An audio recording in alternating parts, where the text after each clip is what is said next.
All right, it's February 7th, the year is 2000. I'm your host, Alex Jones. We'll be live for the next 53 minutes. Today is a historic date. A murderer, a person linked to many other forms of criminal activity, an obstructor of justice that has made sure that powerful elements in this country, namely the executive branch, have been able to transfer chemical, nuclear, biological weapons designs and the actual agents to China, Russia, Israel, and a host of other nations, many of which, like Russia and China, are not friendly towards this country. A criminal that has covered up the FBI file scandal in the White House, each FBI file being a serious felony. A criminal that oversaw at Waco back in 1993 and the fiery conflagration that ended it all on the 19th of April. For 5+ years on the Waco situation, I've been bringing you hard news, Delta Force, foreign troops, shape charges, the Fed starting the fire, the whole 9 yards. That's now been borne out by all the evidence that the mainstream media's had to admit. All the same evidence that I had years ago from people like Gordon Novell, who's worked for the Central Intelligence Agency, and others. I can now say their names because they've gone public. Dick Revis, 3 weeks ago in the San Antonio Express-News, wrote a stunning expose about all of the evidence and how well documented it is from Gordon Novell. We also have evidence from people like Ramsey Clark, former Attorney General, and many others. Former Director of the FBI, Sessions, the list goes on and on. This was a orchestrated psychological warfare test and program upon the American people to make us accept the modern police state. And we'll talk a little bit later about the things we've seen happen since Waco and how the FBI has been tripled in size and much, much more. But first off, I'd like to thank the crew, Mike Hansen and Max and Colby and others that help us produce this live program and help me bring forward this important news. This is an information war. Janet Reno is flying into Austin right now. In fact, I'm told her plane has already touched down out at Bergstrom International Airport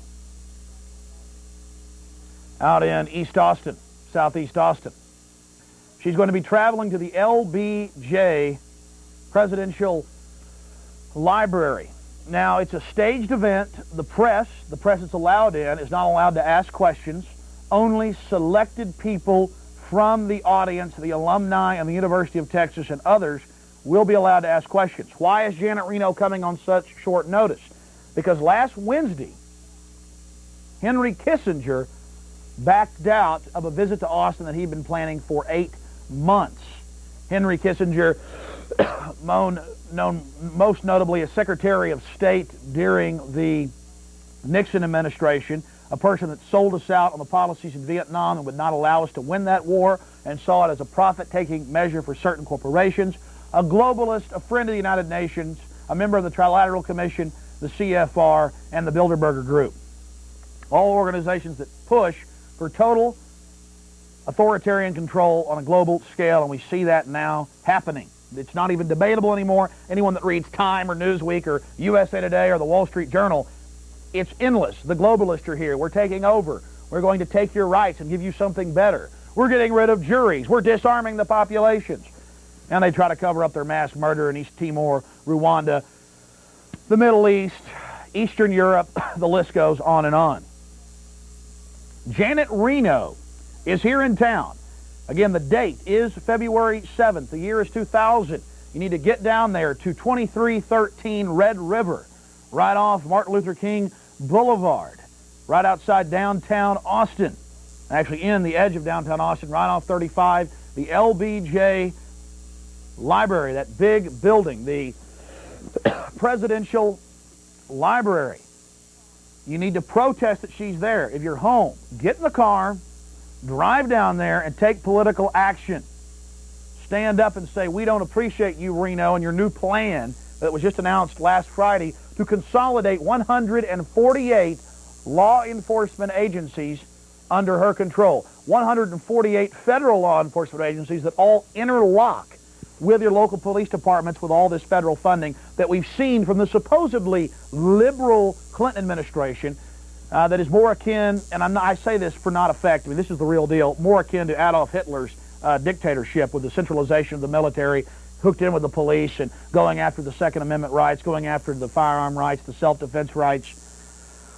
The list truly does go on and on. Now, about 2 years ago, I did a Friday night program, and I told everybody to show up down at the Fox News studios for a protest because they've been covering up news on Waco. All the news you see coming out now in the last 6 months to a year, really the last 7 months or so. We protested KI, Fox, NBC, ABC. We protested them all, just to show people that they're not reporting the truth and are being controlled from Washington. And now that's even more evidenced by Fox, ABC, and CBS merging into network news services. You haven't heard much fanfare about it. And sending all their national and many of their local broadcasts through the huge editing center in Manhattan, the CBS Broadcast Center in Manhattan. So that's why we did that. And about 80 people showed up out there. It was really exciting. There wasn't much planning that went into it. We need your help this time in the same fashion. If you don't appreciate, if you don't accept Janet Reno demonizing the Davidians and supposedly taking responsibility, now it's come out that she told the Delta Force April 14th of 1993 to use violence of action. This is the heavily redacted Delta Force memos that have been released through Freedom of Information Act. Violence of action, and that this was an arrest situation, which meant in the connotation of a military assault, a seek and destroy mission. We have the flare footage of them running around shooting people, and Frederick Whitehurst, former head of the FBI crime lab, saying that, and Dr. Edward